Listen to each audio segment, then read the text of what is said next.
কোথাও না বুঝতে পারলে বলো, হ্যাঁ। আচ্ছা, অংশীদারি কারবার বলার আগে একটা জিনিস একটু, পুরনো জিনিস একটু বলে রাখি, যেটা অনেক সময় দেখছি আগের দিন একজন জিজ্ঞাসা করেছিল আমার ইনবক্সে। আচ্ছা, সেটা হচ্ছে আমরা তো রেশনাল নাম্বার চিনতে শিখেছি। রেশনাল নাম্বার, বাকি এর বাংলা হচ্ছে মূলদ সংখ্যা। মূলদ সংখ্যা, এই সংখ্যাকে আমরা চিনতে শিখেছি। কাদের বলি মূলদ সংখ্যা? যে সমস্ত সংখ্যাকে পি বাই কিউ আকারে প্রকাশ করা যায়, যেখানে কিউটা নট ইকুয়ালস টু জিরো, আর কি পি এবং কিউ দুটোই নাকি ইন্টিজার, অর্থাৎ অখণ্ড সংখ্যা। এদেরকে আমরা বলি দুটোই হচ্ছে অখণ্ড সংখ্যা। অখণ্ড না বলে এটাকে দাঁড়াও, মুছে গেল।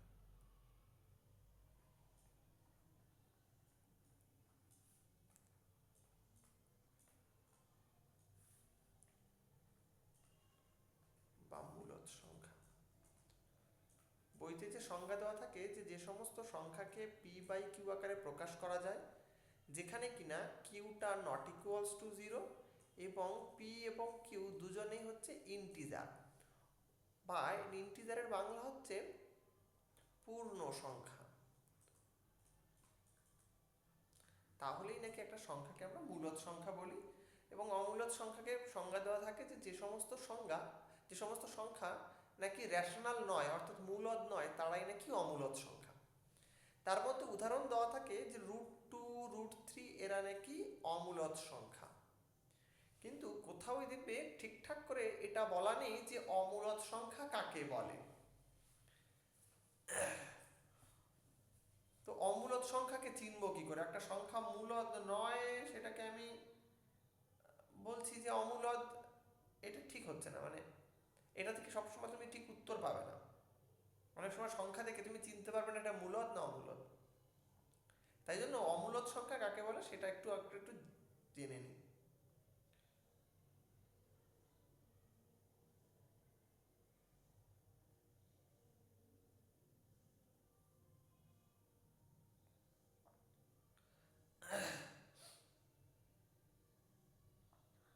আচ্ছা, ধরো আমি একটা সংখ্যা বলছি, সংখ্যাটা হচ্ছে পাই।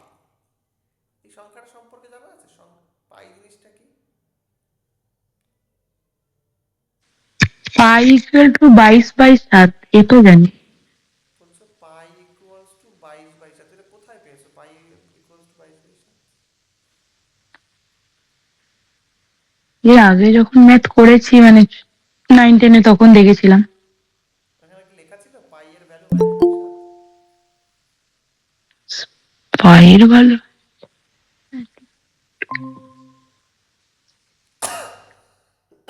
সরি, না, লেখা ছিল না পাই এর ভ্যালু 22/7। লেখা ছিল পাই এর ভ্যালু, পাই এর মান 22/7, বা কোথাও কোথাও 3.14, এটা ধরে পাই। বইয়ের যখন চ্যাপ্টার বোঝানো হয় তখন দেখবে এখানে লেখা ছিল, একটু দাঁড়াও। Hello, meeting, online meeting. আরে বেটা, পড়িয়ে আসলাম, এবার তোরা কেউ ছিলি না। অনেকক্ষণ লাগবে আমার, 10, 10:30 তো বাজবেই। কি কি বলছো? টাকা পাঠিয়ে দিচ্ছি আমি। ঠিক আছে, পাঠিয়ে দিচ্ছি।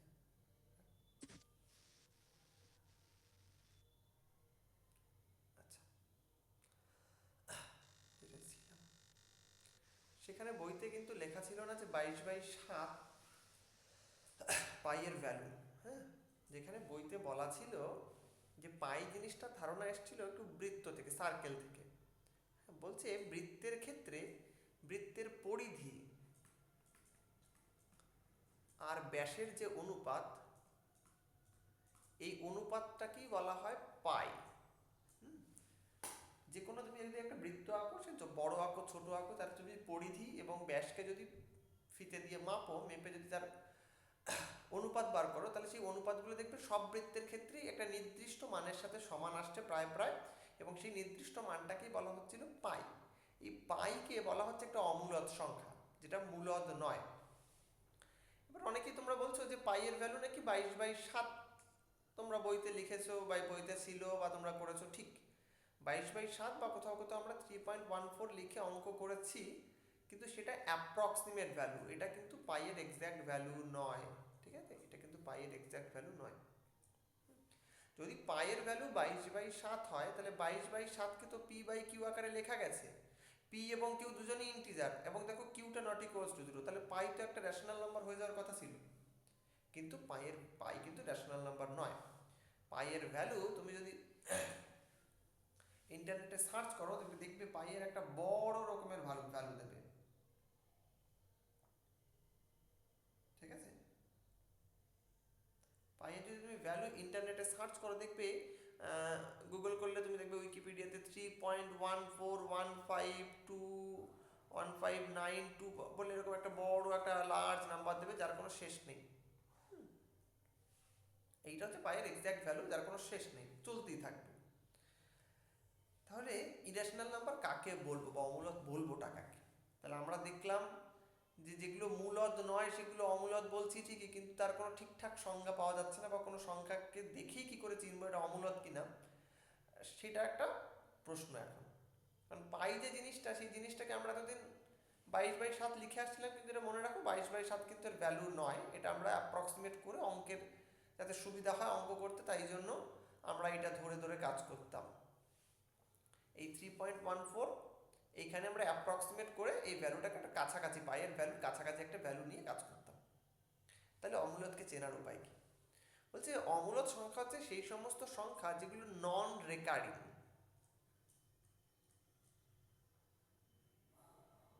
আর একটা কি প্লাস হতে হবে একে, নন টার্মিনেটিং।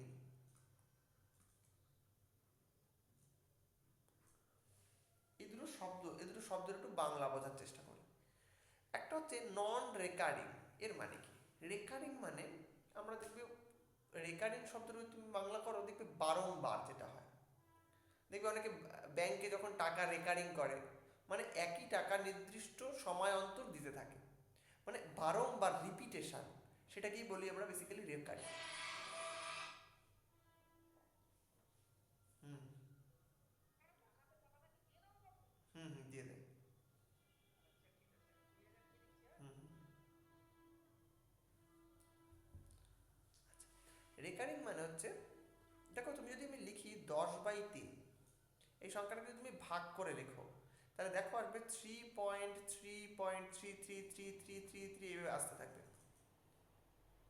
তাহলে দেখো এই সেম সংখ্যা দশমিকের পর রিপিট করছে। এটাকে আমরা লিখি 3.3 এর উপর একটা আবৃত্তি। দেখো যে সংখ্যা এরকম রিপিটেশন রয়েছে, সেম নাম্বারের রিপিটেশন রয়েছে, সেগুলো কিন্তু রেকারিং, অর্থাৎ বারংবার রিপিটেশন হচ্ছে। কিন্তু এটা হওয়ার কথা ছিল কি নন রেকারিং, অর্থাৎ সেম নাম্বার এরকম রিপিটেশন আসবে না, অর্থাৎ পৌনঃপুনিক দিয়ে কিছু লেখা যাবে না। সেই সমস্ত নাম্বার যাদেরকে নন রেকারিং, সেই সমস্ত তারা কিন্তু অমূলদ হলেও হতে পারে। যদি রেকারিং হয়ে যায় তাহলে সেই সংখ্যা কিন্তু আর অমূলদ হবে না। আর একটা কি, আর একটা বলছে নন টার্মিনেটিং। নন টার্মিনেটিং মানে কি? টার্মিনেট মানে হচ্ছে শেষ হয়ে যাওয়া, নন টার্মিনেটিং মানে হচ্ছে যার শেষ নেই। আর দেখো এই সংখ্যাটাকে যে ভাগ করে, দেখো একটা সংখ্যা পেয়েছি যেটা ভাগ মিলছে না, চলতেই থাকছে। যদি ভাগ মিলে যায় তাহলে সেই সংখ্যাটা কিন্তু মূলদ সংখ্যা। যদি ভাগ না মেলে চলতেই থাকে, তাহলে কিন্তু সেই সংখ্যাটা অমূলদ হলেও হতে পারে। দেখো পাইয়ের যদি তুমি ভ্যালু দেখো, পাইয়ের ভ্যালু তুমি গুগল করবে, দেখবে 3.14159 এরকম কিছু একটা আসতে থাকবে। ঠিক আছে, দেখবে প্রত্যেক আলাদা আলাদা প্রত্যেকবার ভাগ করবে আলাদা আলাদা সংখ্যা পাবে, আলাদা আলাদা সংখ্যা পাবে। কোথাও গিয়ে তুমি এরকম আবৃত দশমিক দিয়ে লিখে দিতে পারবে না, অর্থাৎ এর কোনো প্রথমত কোনো শেষ নেই, তার মানে হচ্ছে নন টার্মিনেটিং। এবং দেখো কোনো সংখ্যার রিপিটেশন হচ্ছে না, অর্থাৎ নন রেকারিং। তাহলে রেকারিং হবে না এবং টার্মিনেটও করবে না, এরকম এই দুটো কন্ডিশন যদি কোনো একটা সংখ্যা হোল্ড করে, তাহলে সেই সংখ্যাকে কিন্তু আমরা অমূলদ সংখ্যা বলে দেবো। আর যদি তোমায় আমি একটা সংখ্যা লিখি, 3.1212 121212 তাহলে দেখো এই দুটো রিপিট করছে বারবার বারবার করে, তাহলে কিন্তু এই সংখ্যাটাকে কিন্তু আমি একটা রেশনাল নাম্বার বলে দেবো। এটা কিন্তু রেশনাল নাম্বার, হ্যাঁ, এটাকে বেসিক্যালি লেখা হয় কিউ দিয়ে। কিন্তু যদি আমি এরকম লিখি 3.12 1 2 3 1 2 3 4 1 2 3 5 3 4 5, তাহলে দেখো রিপিট হচ্ছে না। দেখো 1 2 পরে 1 2 এসছে, কিন্তু তারপরে 3 এসছে, তারপরে 1 2 এসছে, 3 এসছে, কিন্তু তার সাথে একটা 4 এসছে, 1 2 3 4 এসছে, আবার একটা 5 এসছে। দেখো সেম জিনিস রিপিট করছে না। তাহলে দেখো এইরকম যদি একটা সংখ্যা চলতেই থাকে কিভাবে, তাহলে সেইটা নন টার্মিনেটিং। আর কি নন রিপিটেটিং, নন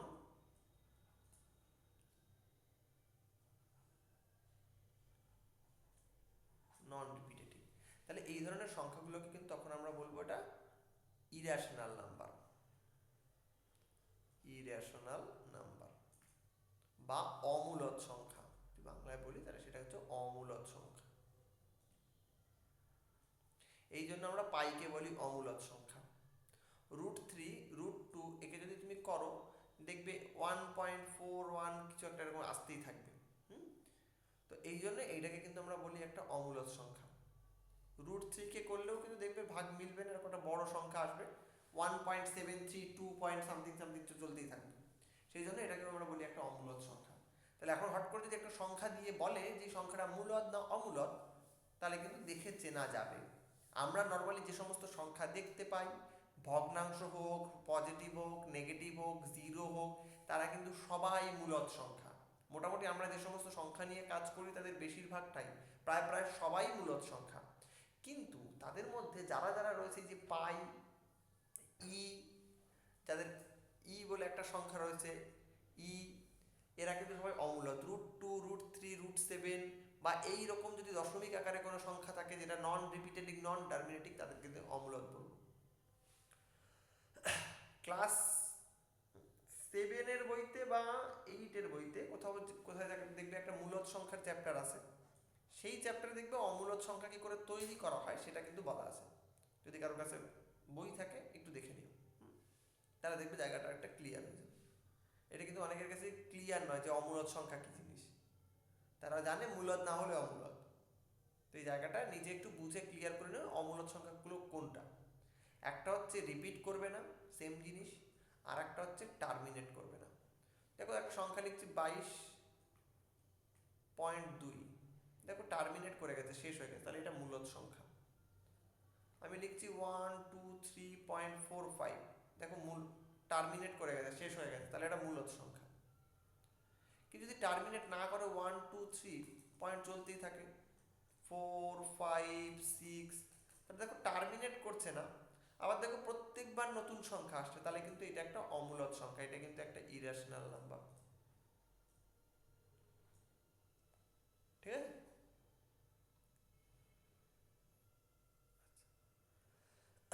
আচ্ছা, আজকের আমাদের পড়ার জায়গাটায় যাই, অংশীদারি কারবার। হ্যাঁ, এই জায়গাটা আজকে আমরা একটু দেখব।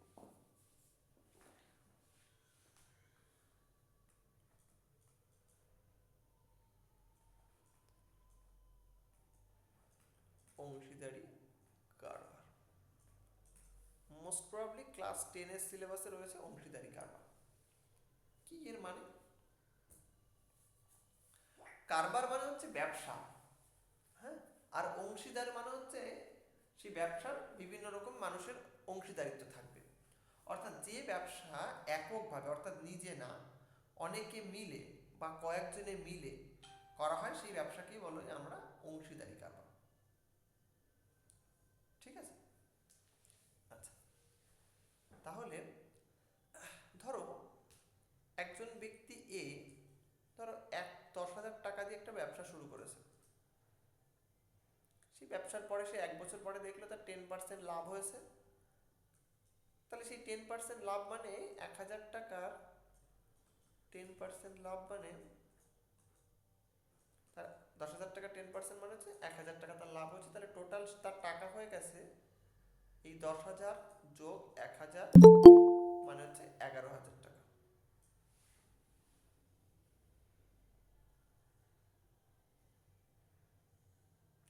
তাহলে দেখো এই যে লাভটুকু পেলো সে কে পেলো? সে শুধু এই পেলো, কারণ এখানে আর কেউ নেই। কিন্তু প্রবলেম তৈরি হয়, এইটা আমরা লাভ ক্ষতির ক্ষেত্রে দেখেছি যে কত লাভ হবে কত ক্ষতি হবে, কিন্তু অংশীদারি কারবারের ক্ষেত্রে বা সিম্পল ইন্টারেস্ট বা কম্পাউন্ড ইন্টারেস্ট যখন করেছি তখন একজন ব্যক্তির ক্ষেত্রেই মোস্ট প্রবলি হিসাব করছিলাম। কিন্তু অংশীদারি কারবারের ক্ষেত্রে হচ্ছে কি, একই ব্যবসা দুজন বা তিনজন বা চারজনে মিলে করছে বা তার থেকে বেশি লোকে মিলে করছে, তখন কি হবে?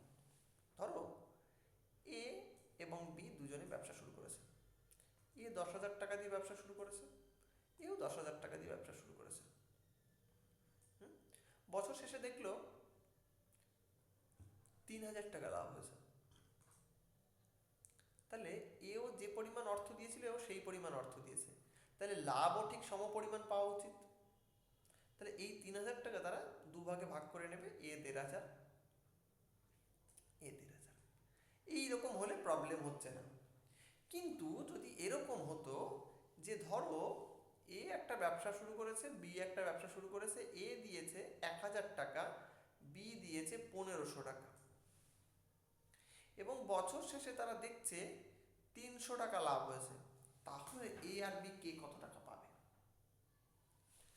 দেখো একটা জিনিস মাথায় রাখবে যে যে পরিমাণ অর্থ দিচ্ছে অর্থাৎ মূলধন, তার যে অনুপাত লভ্যাংশের অনুপাতও তাই হবে। তাহলে এ ও বি এর মূলধনের অনুপাত কি?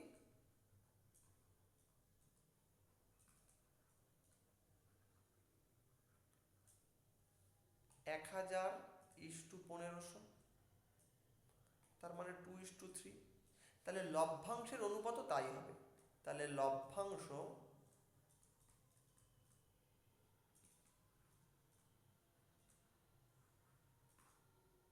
লভ্যাংশের অনুপাত 2:3।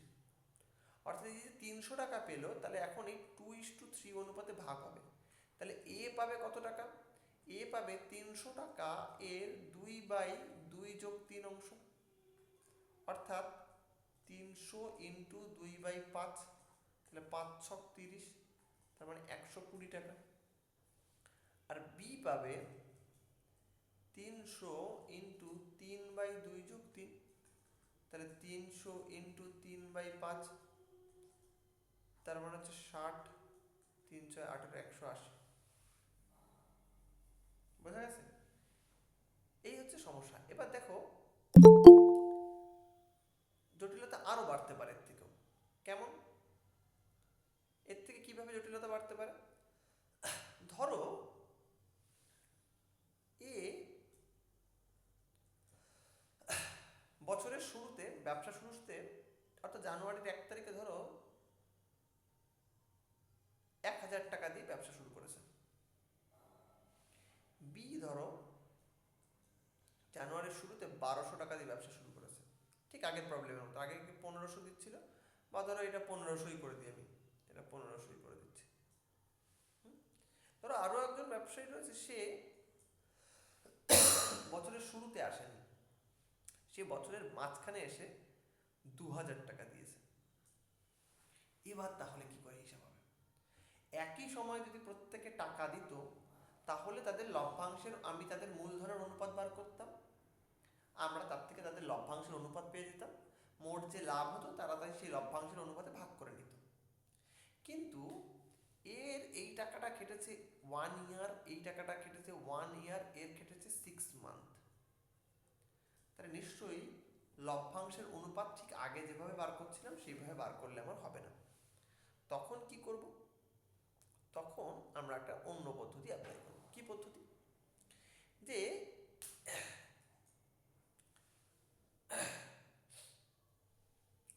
1,000 টাকা 1 বছরের জন্য বিনিয়োগ করে যে টাকা লাভ হয়, 1,000 টাকা 1 বছরের জন্য বিনিয়োগ করে যে টাকা লাভ হয়, সেই পরিমাণ সমপরিমাণ লাভ যদি 1 মাসে পেতে হয়, তাহলে তার এর মূলধন কত হওয়া উচিত? তাহলে দেখো 1,000 টাকা সে 1 বছর খাটিয়েছে, যে পরিমাণ লাভ হয়েছে সেই টাকা যদি 1 মাসে পেতে হয়, তাহলে এর ঠিক 12 গুণ টাকাকে তার ইনভেস্ট করতে হবে। এই জায়গাটা বোঝার চেষ্টা করো। 1,000 টাকা 1 বছরের জন্য বিনিয়োগ করে যে টাকা লাভ হয়, ঠিক সেই টাকা যদি 1 মাসে পেতে যায়, তাহলে তার 12 গুণ টাকা, অর্থাৎ 12 মাসে তো এই টাকাটা ইনক্রিমেন্ট হয়েছে, সেই টাকাটা যদি 1 মাসে পেয়েছে, তাহলে তার 12 গুণ টাকা ইনভেস্ট করতে হবে। ধরো 1,000 টাকা ইনভেস্ট করে 12 মাসে সে এক্স টাকা লাভ পেয়েছে, তাহলে এই 1,000 টাকা যদি 1 মাসে ইনভেস্ট করতো, 1 মাসেই যদি 1,000 টাকা ইনভেস্ট, 1,000 টাকা না, এটাকে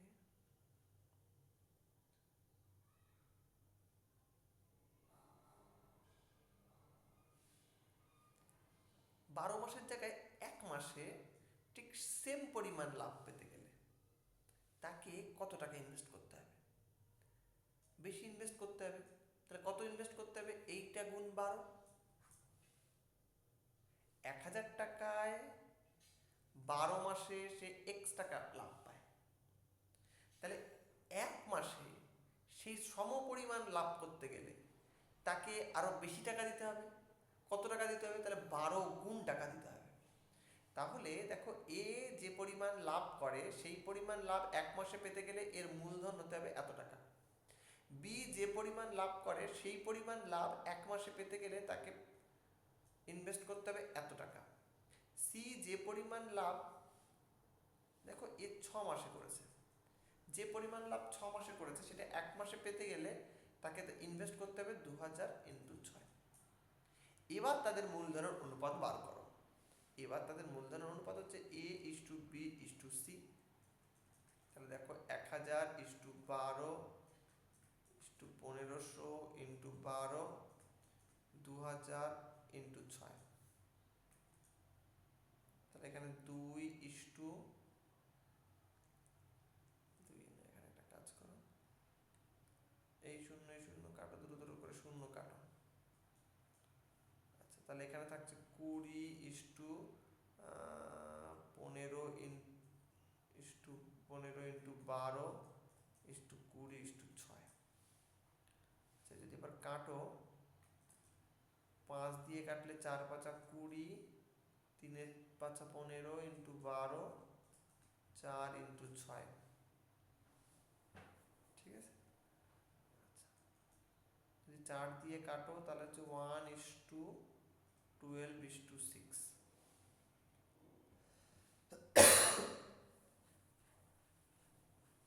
ঠিক করলাম তো? না, ভুল করেছি, এটা তো 12 ছিল, 12 মানে এটা 120 হওয়ার কথা। 12 × 15, এটা 20 × 6। তাহলে যখন আমি এখানে 5 দিয়ে গুণ করছি, তাহলে 5, 5 দুগুণি 10, 11, 12, 5,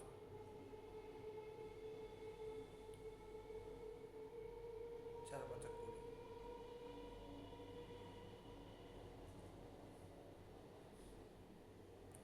আচ্ছা, এইটাকে 5 দিয়ে গুণ করে তাহলে 3, এটা 12, এটাকে 5 দিয়ে গুণ করলে 4, এটা 6।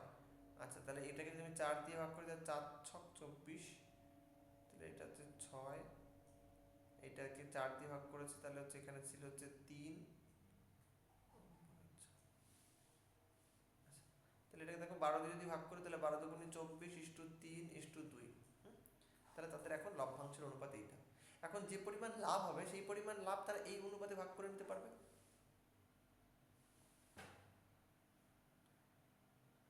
দেখো একটা অঙ্ক করি, তাহলে বুঝতে পারবে।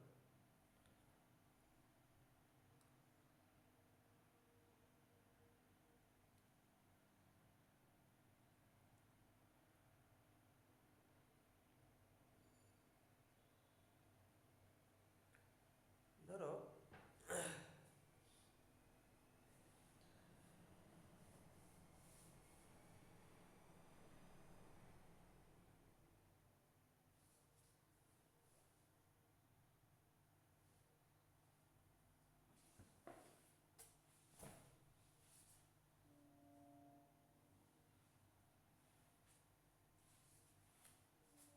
বলছে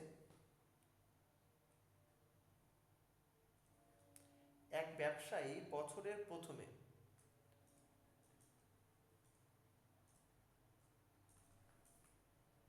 বছরের প্রথমে 1,000 টাকা দিয়ে ব্যবসা শুরু করার পর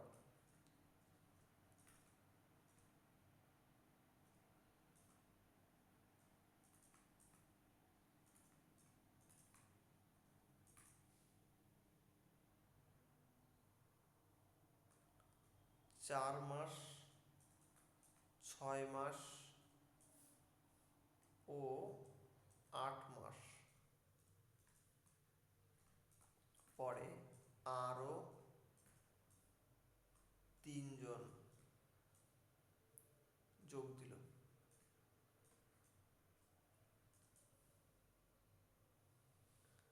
তিনজন যথাক্রমে 8,000, 12,000 আর 16,000 টাকা বিনিয়োগ করে।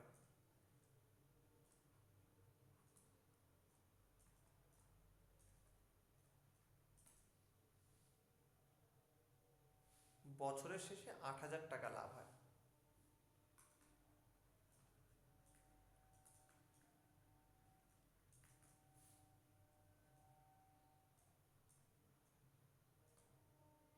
তাহলে কে কত টাকা পাবে? কে কত পাবে?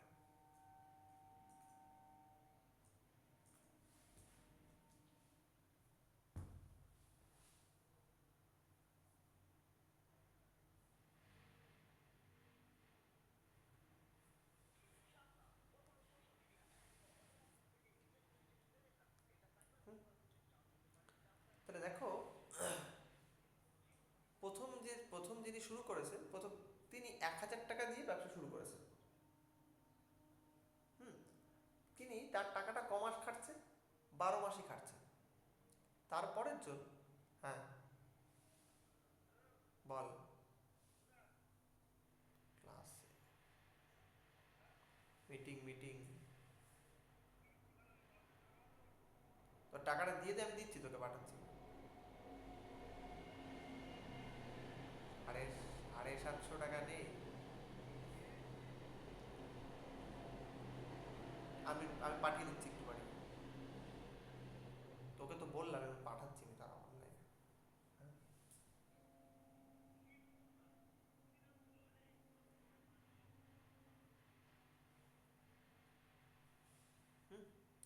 দেখো, তার পরের জন যিনি ব্যবসা শুরু করার 4 মাস পরে যোগ দিয়েছে, তাহলে ব্যবসা শুরু হচ্ছে বছরের শুরুতে একজন 10,000 টাকা দিয়ে, 1,000 টাকা দিয়ে ব্যবসা শুরু করেছে এ। ঠিক 4 মাস পর, 4 মান্থ পরে একজন যোগ দিচ্ছে। এ কত টাকা নিয়ে যোগ দিয়েছে? এ 8,000 টাকা নিয়ে যোগ দিয়েছে। ঠিক তার থেকে 6 মাস, টোটাল 6 মাস পরে, ঠিক আছে, মানে এখানে আরো 2 মাস কেটে গেছে। তারপরে এসে একজন যোগ দিয়েছে, সে কত টাকা নিয়ে যোগ দিয়েছে? 12,000 টাকা নিয়ে যোগ দিয়েছে। বলছে 8 মাস পরেও একজন যোগ দিয়েছে, তাহলে আরো 2 মাস কেটে গেছে, সেখানে এসে একজন যোগ দিয়েছে, সে 16,000 টাকা নিয়ে যোগ দিয়েছে। তার থেকে ঠিক 4 মাস পরে টোটাল লাভ পাওয়া গেছে কত টাকা? 8,000 টাকা। এবার কে কত টাকা পাবে? দেখো, প্রথম যদি এর কথা ভাবি, এর টাকাটা 12 মাস কেটেছে, তাহলে এর টাকাটা 12 মাস কেটে যে পরিমাণ লাভ জেনারেট করবে, ঠিক সমপরিমাণ লাভ যদি 1 মাসে জেনারেট করতে হয়, তাহলে তাকে তার 12 গুণ মূলধন দিতে হবে। তাহলে এর মূলধন হওয়া উচিত 1,000 ইন্টু 12। ঠিক আছে? আচ্ছা, বি এর কথা ভাবি। বি এর টাকাটা দেখো খেটেছে হচ্ছে, সে বি 4 মাস পরে এসে, তাহলে তার টাকাটা খেটেছে 8 মাস।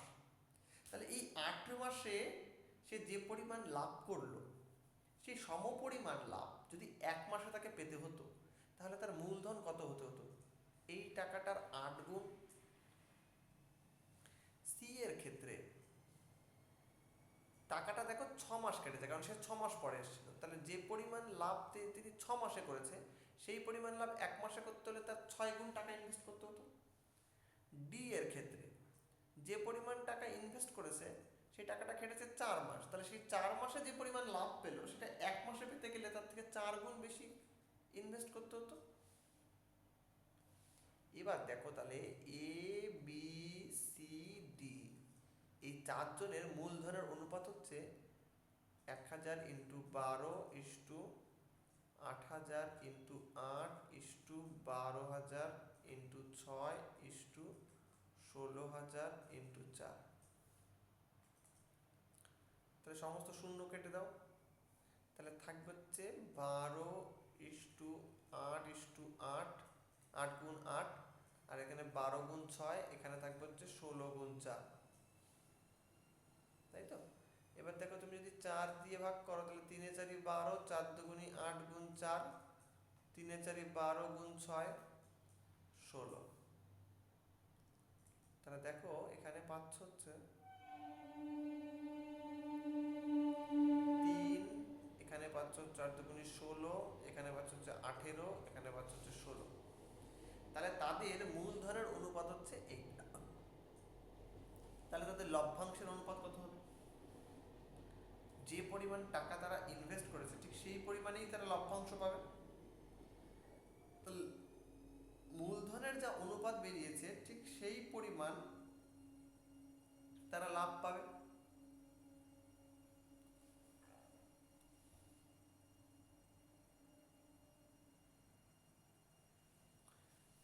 ঠিক করলাম?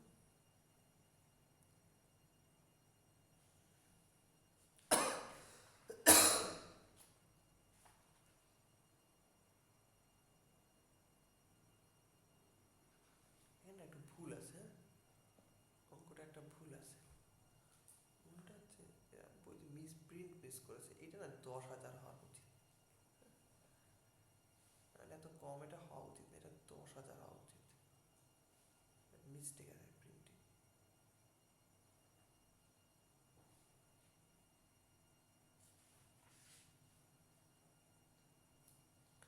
যদি 10,000 হয় তাহলে এখানে একটা শূন্য থাকবে, এখানে আসবে হচ্ছে 30, এখানে আসবে হচ্ছে 30,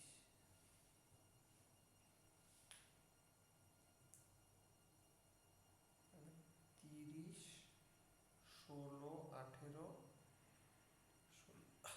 এবার দেখো হয়ে যাচ্ছে। তাহলে তাদের লভ্যাংশের অনুপাত হচ্ছে এইটা। তাহলে তারা 8,000 টাকা লাভ করেছে, তাহলে এ পাবে হচ্ছে 8,000 টাকার 30/30 যোগ 16 যোগ 18 যোগ 16, তার মানে হচ্ছে 8,000 ইন্টু 30/80, 30, 40, 50, 60, 70, 80। হ্যাঁ, তা যদি ভাগ করো দেখো আসছে হচ্ছে 100,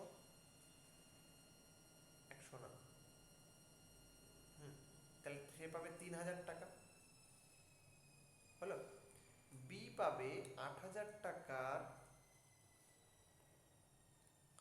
16/80, তার মানে হচ্ছে 1,600 টাকা। সি পাবে 8,000 টাকার 18/80, তার মানে 1,800 টাকা। আর ডি পাবে 8,000 টাকার 16/80, তার মানে 1,600 টাকা।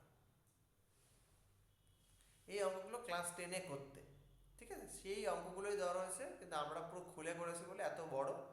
আমরা এত বড় করে করব না, আমরা ডাইরেক্ট পরীক্ষার খাতায় লেখা রাফ যখন করব ডাইরেক্ট এইটাকে হিসাব করব, এইটার থেকে ডাইরেক্ট আমরা এবিসি এরটা হিসাব করে দেবো, এবং একটা দুটো বের করলেই মোটামুটি বুঝতে পেরে যাবে যে উত্তর কি আসছে। ফলে আমাদের বইতে যে অঙ্কগুলো দিচ্ছে তো দেখে মনে হচ্ছে অনেক বড়, বাট পরীক্ষার হলে যখন আমরা করবো তখন কিন্তু অত সময় লাগবে না আমাদের। আচ্ছা,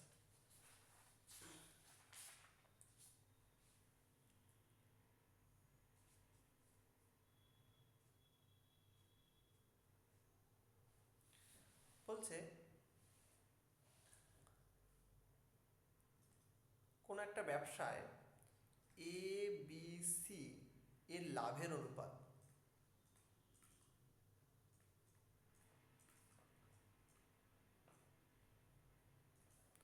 three is to four is to five, তাদের মূলধনের অনুপাত, তাদের মূলধনের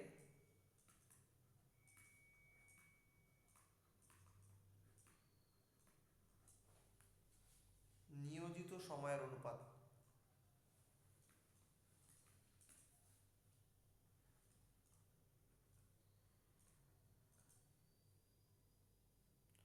one is to two is to three, তাহলে তাদের মূলধনের অনুপাত কত?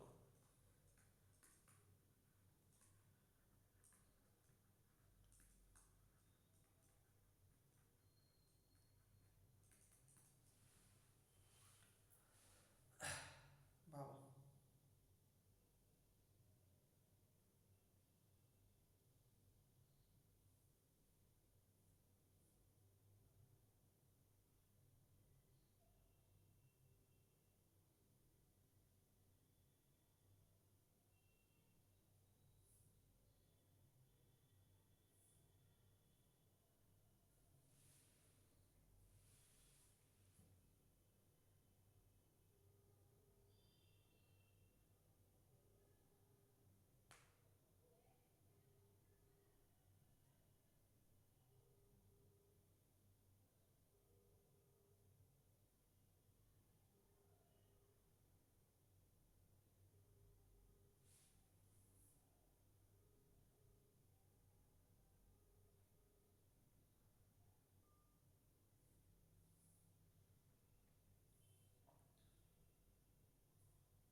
সাতশো পঞ্চাশ, 750, বজ্ঞার একটু ফোন দিত।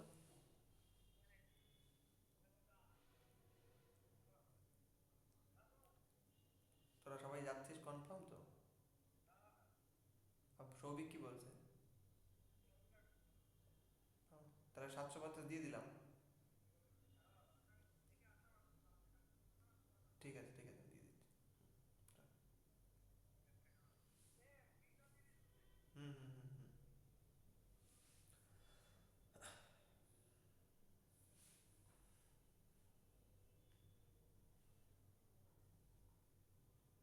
দেখো কিছুই না, দেখো আগের যে অঙ্কটা করলাম এটা একই রকমই কিন্তু। দেখো আগে মূলধনের এই যে লাভের অনুপাত, লভ্যাংশের অনুপাতটা বার করলাম কি করে দেখো তো। তারা যে পরিমাণ টাকা ইনভেস্ট করেছিল যে সময়ের জন্য, তাকে গুণ করে এবার সেইটা দিয়ে পেলাম লভ্যাংশের অনুপাত।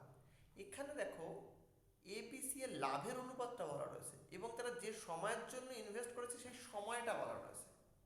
তাহলে মূলধনটা, অ্যাকচুয়াল মূলধন কি করে পাবো? আগে যেটা গুণ মূলধন থেকে আমি লাভ পেয়েছিলাম সেটা কি করে? গুণ করে। এবার আমি লাভ থেকে মূলধনে ব্যাক করছি, তাহলে আমার ভাগ প্রসিডিওর, উল্টো প্রসিডিওরে যেতে হবে। তার মানে এক্ষেত্রে মূলধনের অনুপাত হবে কি?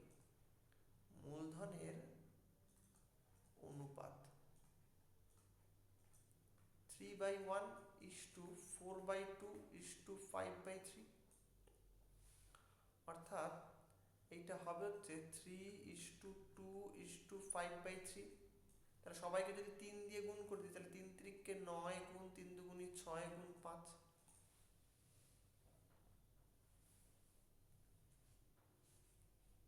বোঝা গেছে?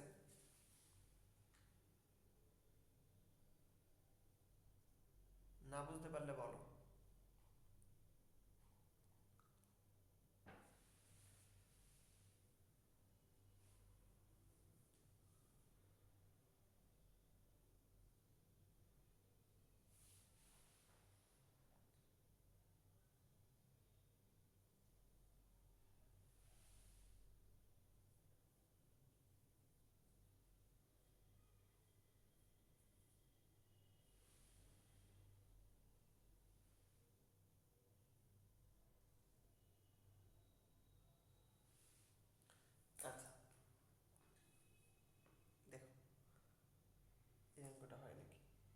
বলছে এ বি সি যথাক্রমে 800 টাকা, 700 টাকা আর হচ্ছে 900 টাকা দিয়ে একটি যৌথ ব্যবসা শুরু করে।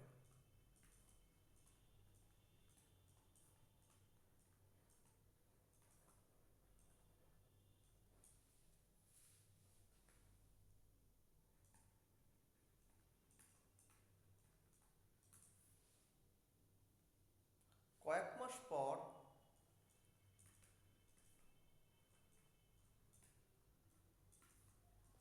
এ আরো 300 টাকা দিল।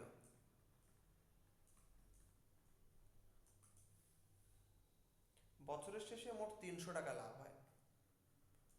বছরের শেষে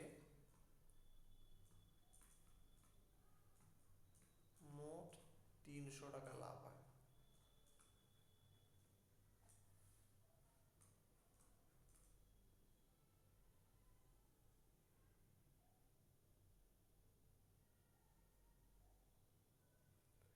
এবং সি 108 টাকা লভ্যাংশ পেল। এ 300 টাকা এ 300 টাকা কত মাস পরে দিয়েছিল?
হচ্ছে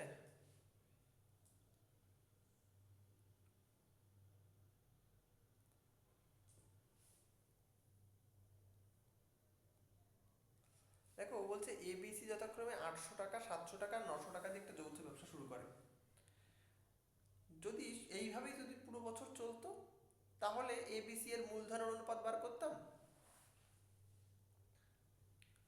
তারপরে কি করতাম, তারা যে পরিমাণ লাভ হয়েছে সেই পরিমাণ লাভ দিয়ে ভাগ করে নিতাম যে কি কত টাকা পাবে। কিন্তু এখানে একটা এক্সট্রা কন্ডিশন যোগ করা হয়েছে কি, যে কয়েক মাস পর নাকি এ আরো 300 টাকা দিয়েছে এবং বছরের শেষে 300 টাকা লাভ হয়েছে এবং সি সেই লাভের 108 টাকা লভ্যাংশ হিসেবে পেয়েছে। তাহলে এ কত মাস পর টাকা দিয়েছিল এইটা এখন বার করতে হবে। ধরে নাও যে এ এক্স মাস পর টাকা দিয়েছিল,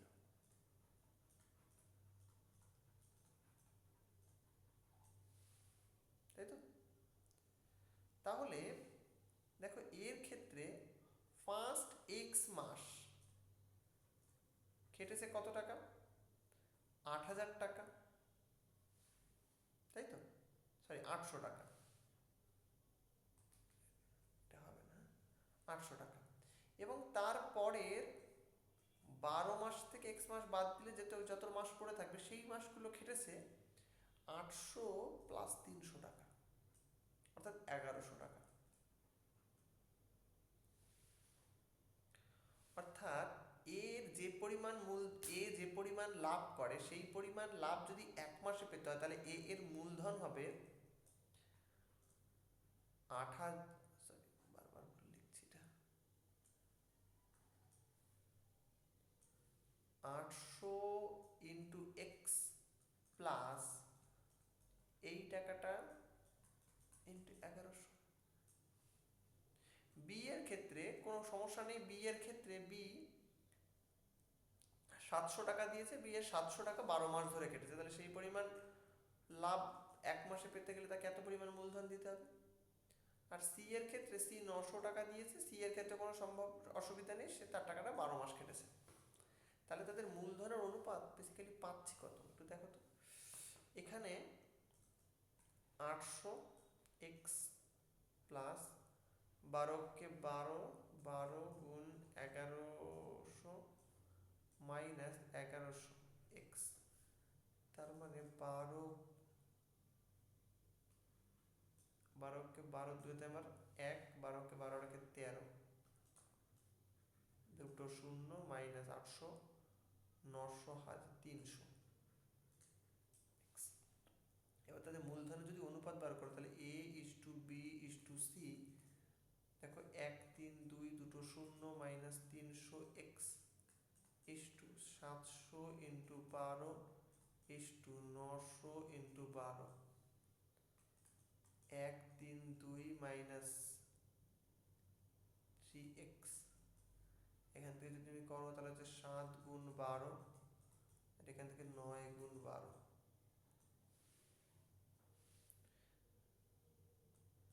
কারো 3 দিয়ে কাটা যায়, 3 এ 4 12, 3 এ 4 12 মাইনাস এক্স 7 ইন্টু 4, 3 ইন্টু 12, তাহলে 44 minus x is two 4 7 28 into 36। তাহলে সি এর লভ্যাংশ, সি কি পরিমাণ লাভ পাওয়ার কথা? 300 টাকা মোট লাভ হয়েছে, তার থেকে সি এর লাভ পাওয়ার কথা হচ্ছে 36/44 মাইনাস এক্স প্লাস 28 প্লাস 36, এবং এই পরিমাণ অর্থ বলে দিয়েছে যে 108 টাকা। দেখো এই 108 টাকা, সি এত টাকা নাকি লাভ পাবে। তাহলে দেখো কাটাকুটি করি, 36কে দেখো 36 যদি 3 দিয়ে, এটা দিয়ে 3 দিয়ে যায়, 3 6 18 8, আর তোমার 1 3 3 কেন 10, তাহলে 3, এই 3 দিয়ে এটাকে কেটে দাও, তাহলে এখানে থাকে আমার 100। এবার কোনাকুনি গুণ করে দাও, তাহলে আসবে 44 প্লাস 36, 44 প্লাস 36 মানে হচ্ছে 70 আর 10 80, 90 100 108, তাহলে 108 মাইনাস এক্স সমান সমান হচ্ছে 100, হলো? এবার যদি তুমি এক্সটাকে ওই পাশে নিয়ে যাও তাহলে এক্স সমান সমান আসবে হচ্ছে 108 মাইনাস 100, তার মানে 8। তাহলে এক্স যেটা ধরেছিলাম সেটার ভ্যালু বেরোলো 8, অর্থাৎ 8 মাস পরে কিন্তু সে ওই টাকা বিনিয়োগ করেছিল।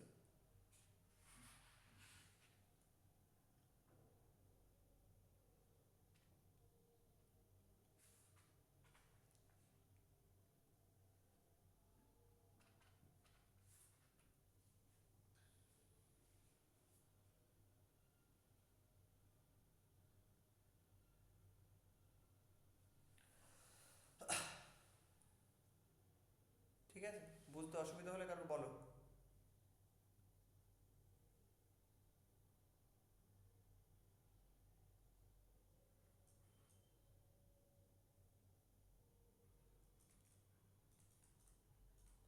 এবিসি এর মূলধনের অনুপাত 2:3:3 এবং তাদের নিয়োজিত সময়ের অনুপাত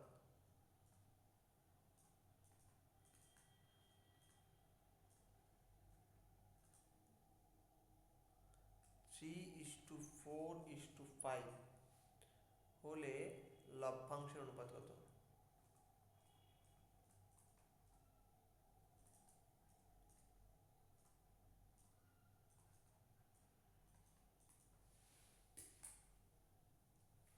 বার করো।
হচ্ছে না?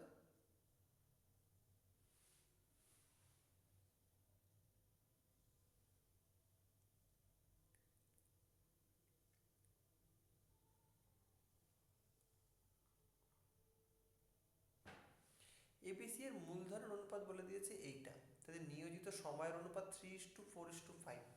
এতক্ষণ আমরা কি করছিলাম, ধরো 1,000 টাকা, এই আগের অঙ্কটার ক্ষেত্রেই দেখো যে এর 700 টাকা 12 মাসের জন্য ইনভেস্ট করেছে, এর 800 টাকা, এই অঙ্কটা বা ধরো এই যে আগে যে অঙ্কটা করে আসলাম এই অঙ্কটার ক্ষেত্রে আসো, দেখো এর এই 10,000 টাকা 12 মাসের জন্য ইনভেস্ট করেছে, তাহলে 10,000কে আমি 12 দিয়ে গুণ করেছি। এর এর 4 মাস পরে এসেছিল, মানে এর টাকাটা 8 মাসের জন্য ইনভেস্ট করেছে, তাহলে এই দেখো এই 8,000কে আমি 8 দিয়ে গুণ করেছি। তারপরের জন 6 মাস পরে এসেছিল, তাহলে তার টাকাটা 6 মাস কেটেছে, তাহলে তাকে মূলধনকে আমি 6 দিয়ে গুণ করেছি। তাহলে এখানেও তো তাই, এখানে দেখো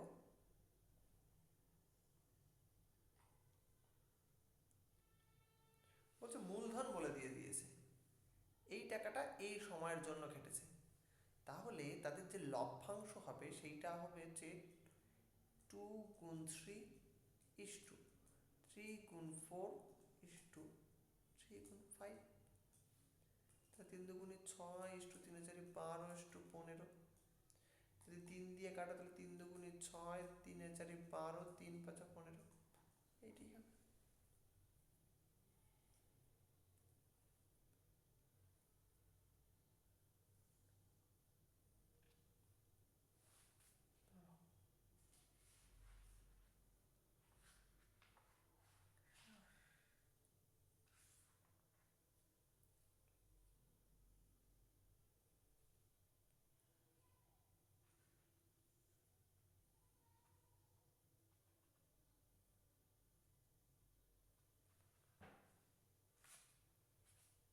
অপশনে যেটা অপশন দেওয়া ছিল, অপশনটা এইটা আছে, দেখে নেবে অপশনটার সাথে মিলিয়ে, অপশনটা এটা করা আছে, ওরা সিম্পলিফাই করেনি, আমরা যখন 3 দিয়ে ভাগ করেছি ওরা আর সেসব করেনি, ওরা ডাইরেক্ট ওইটাকেই উত্তর রেখেছে।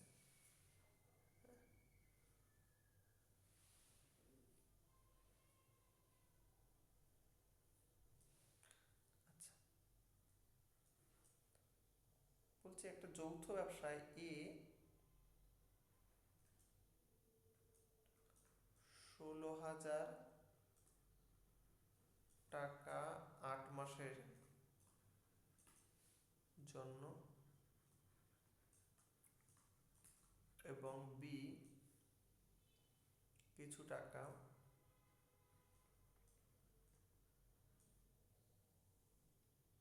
4 মাসের জন্য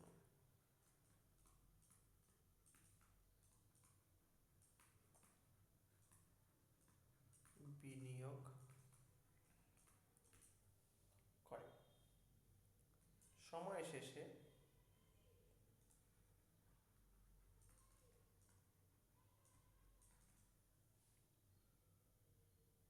বি মোট লাভের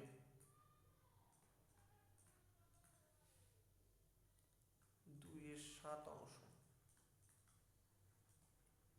পায়। ব্যবসায় বি কত টাকা বিনিয়োগ করেছিল, ব্যবসায় বি কত টাকা বিনিয়োগ করেছিল,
অঙ্কগুলো খুব কঠিন, কঠিন?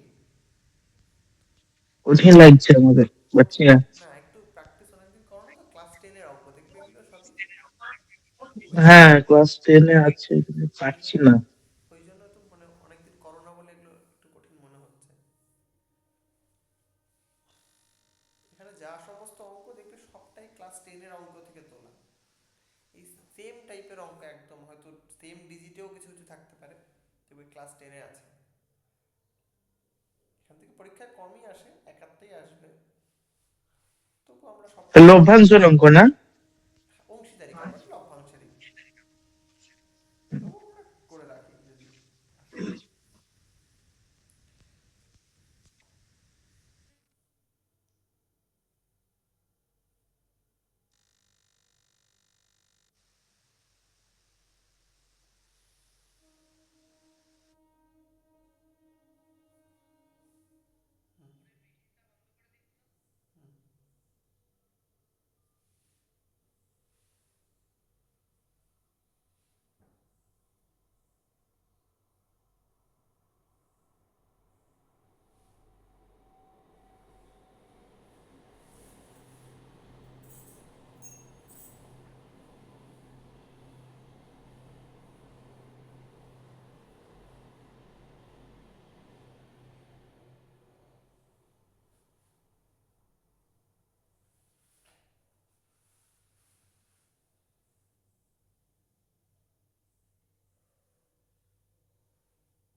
কিছুই না, এটা তো সবই অঙ্ক। বলছে এ 16,000 টাকা 8 মাসের জন্য এবং বি কিছু টাকা 4 মাসের জন্য বিনিয়োগ করে। সময় শেষে মোট লাভের 2/7 বি পায়, তাহলে বি কত টাকা বিনিয়োগ করেছিল? আমি ধরে নিচ্ছি বি এক্স টাকা বিনিয়োগ করেছিল, তাহলে এ এ করেছে হচ্ছে 16,000 টাকা কমাসের জন্য 8 মাসের জন্য। বি আমি ধরে নিচ্ছি এক্স টাকা বিনিয়োগ করে কমাসের জন্য বিনিয়োগ করেছে 4 মাসের জন্য। তাহলে এ যে 16,000 টাকা 8 মাসে বিনিয়োগ করে যে পরিমাণ লাভ পাবে, ঠিক সেই পরিমাণ লাভ 1 মাসে পেতে গেলে এ এর যে মূলধন হওয়ার দরকার ছিল সেটা হচ্ছে এই টাকার 8 গুণ। বি এক্স টাকা 4 মাস ইনভেস্ট করে যে পরিমাণ লাভ পেয়েছে সেই পরিমাণ লাভ যদি 1 মাসে পেতে হতো, তাহলে তাকে তার 4 গুণ টাকা বিনিয়োগ করতে হতো। এবার যদি তাদের মূলধনের অনুপাত বার করো তাহলে এ ইস টু বি, তাহলে আসে হচ্ছে 16,000 ইন্টু 8:4x।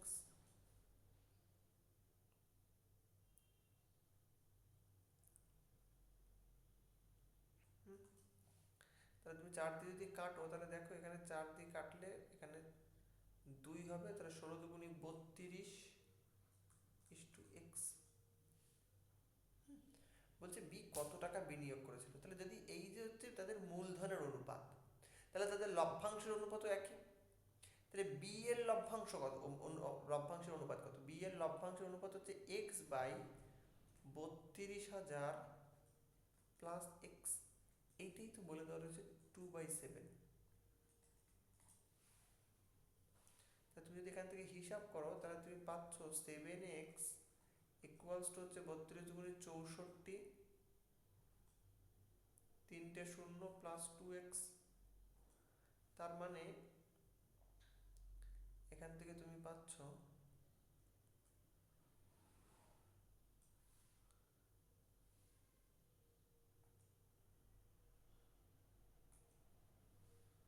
এখান থেকে তুমি পাচ্ছ 5x ইকুয়ালস টু 64,000। তার মানে x ইকুয়ালস টু হচ্ছে 5 × 5, 5 × 2 = 10, 5 × 8 = 40, দুটো 0। দেখো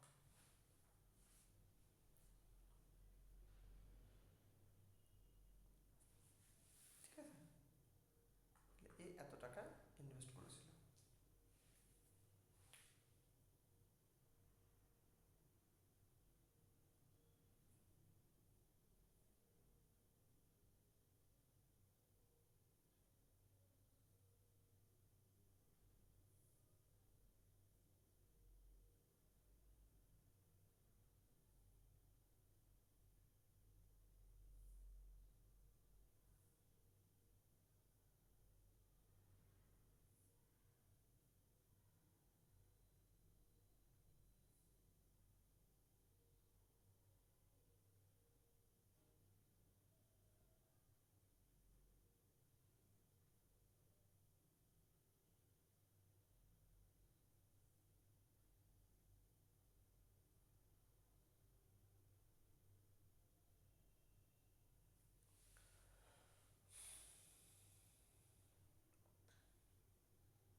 আচ্ছা,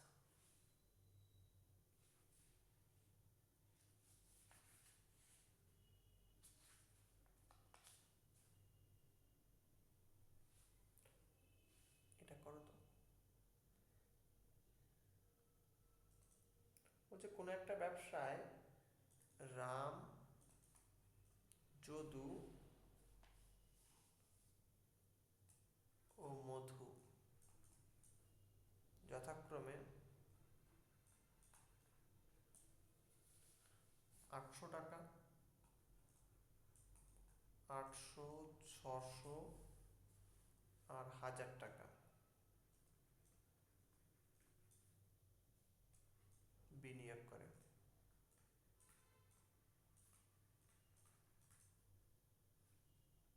মোট লাভ, মোট 480 টাকা লাভ হয়। তাহলে যদুর প্রাপ্য কত?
তিনজনের মূলধনের অনুপাত হচ্ছে, তিনজনকে যদি আমি রামকে আর বলি, মধুকে এম বলি আর যদুকে জে বলি, তাহলে তাদের মূলধনের অনুপাত কি?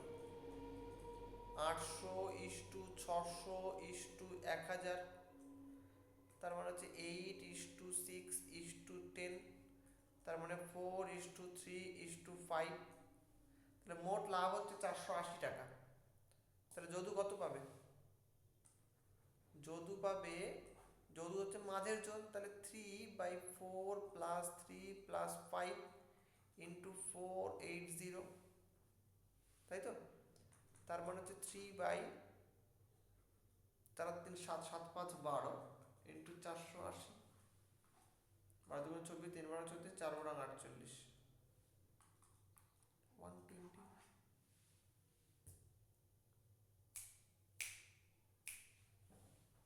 এই অঙ্কগুলো একটু করো, এই অঙ্কগুলো তো সহজই আছে, এমন কিছু কঠিন না। একটু লেন্দি হতে পারে কোনো কোনো অঙ্ক, পরীক্ষায় যেগুলো আসবে খুব বেশি লেন্দি হবে না, দেখবে।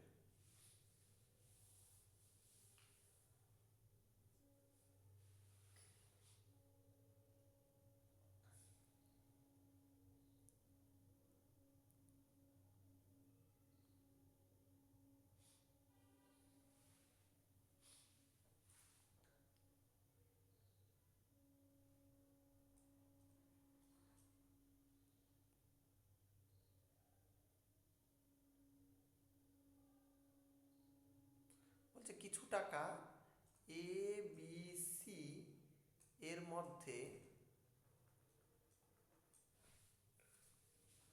1/2:1/3:1/4 অনুপাতে ভাগ করায় বি অপেক্ষা এ 400 টাকা বেশি পায়।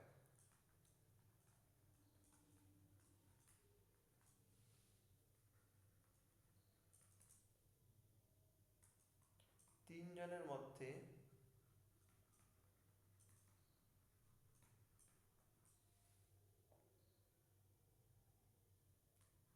কত টাকা ভাগ করা হয়েছে?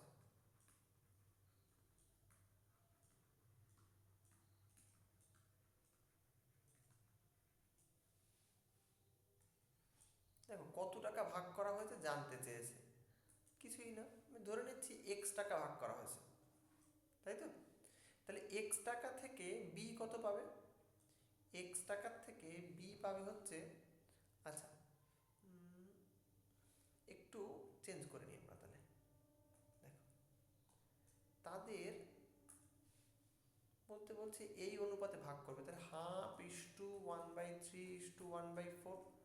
তো অনুপাতটাকে ভগ্নাংশ দিয়ে ক্যালকুলেট করতে একটু অসুবিধা হয় বলে আমরা একটা কাজ করছি, আমরা সবাইকে 12 দিয়ে গুণ করছি। তাহলে এইটা দেখো 6 হবে, এইটা 4, এইটা 3। আচ্ছা, এখন বলছে এই এক্স টাকা এই অনুপাতে ভাগ করবে, তাহলে বি পাবে এক্স টাকার 4/6×4=10 = 13 এত টাকা, আর এ পাবে এক্স × 6/13 এই টাকা। বলছে বি ভাগ করায় বি অপেক্ষা এ 400 টাকা বেশি পায়, তাহলে এর প্রাপ্য টাকা থেকে যদি বি এর প্রাপ্য টাকা বাদ দিই, তাহলে সেটা হচ্ছে 400 টাকা। তাহলে এটাকে যদি তুমি করো, তাহলে 100 আসছে 2x/13 = 400। তার মানে x = 400 × 13/2, 2 দিয়ে কাটলে 200, তাহলে 200, তাহলে 13 × 2 = 26, 2600 টাকা। তাহলে 2600 টাকা তাদের মধ্যে কিন্তু ভাগ করা হয়েছে, ঠিক আছে? এই অঙ্কগুলো করতে থাকো, যদি কোনো অসুবিধা হয় বা অন্য কোনো জায়গায় কোনো টপিক নিয়ে, আমাদের তো মানে মোটামুটি যারা প্রথম থেকে আসো দেখবে যতটা যা সিলেবাস থাকা উচিত প্রায় প্রায় সবটাই কমপ্লিট হয়েছে, শুধুমাত্র মিশ্রণটা একটু দেখানো দরকার, আর ওই সময় এবং ঘড়ির অঙ্কটা একটু দেখানো দরকার। এটা ছাড়া মোটামুটি বাকি সিলেবাসে মোটামুটি যা যা থাকার উচিত সবটাই কমপ্লিট মোটামুটি হয়েছে। তা সত্ত্বেও যদি কারোর অন্য কোনো জায়গায় অঙ্ক করতে গিয়ে বা কেউ আগে ভর্তি হয়েছে পরে ভর্তি হয়েছে বা কিছু কোনো কোনো জায়গায় যদি মনে হয় যে এই জায়গাটা নিয়ে একটু আলোচনা করলে বা এই অঙ্কগুলো নিয়ে একটু আলোচনা করলে সুবিধা হয়, তো সেটা গ্রুপের মধ্যে একটু জানিও। তো আমরা নেক্সট ক্লাসগুলোতে সেগুলো একটু কভার করার চেষ্টা করব। আর তোমাদের করতে গিয়ে যদি যে সমস্ত ডাউট হচ্ছে সেই ডাউটগুলো সেগুলো বলতে পারো যে ডাউটগুলো কী সমস্যা হচ্ছে, তাহলে ক্লাসের মধ্যে হোক বা কোনো একটা ডেটে শুধুমাত্র আমরা ডাউট ক্লিয়ার করার জন্যও রাখতে পারি, সেটা একটু ইনফর্ম করতে হবে আগে থেকে। হ্যাঁ, আজকে এখানে অফ করছি আমি। আচ্ছা আর এই এই জাগুর বাবার কফি পর্যন্ত থাক, উইক হয়তো আর একটা দিন এই সময় কালামের কফিটা থাক, ক্লাস নিলেও নিতে পারি। একটু স্যারের সাথে আমি কথা বলে নিই, তোমাদের গ্রুপে জানিয়ে দেওয়া হবে সেই অনুযায়ী। একটু দেশি কফি, আচ্ছা ঠিক আছে, ঘরের কফি। ঠিক আছে, ক্লাস ঠিক আছে।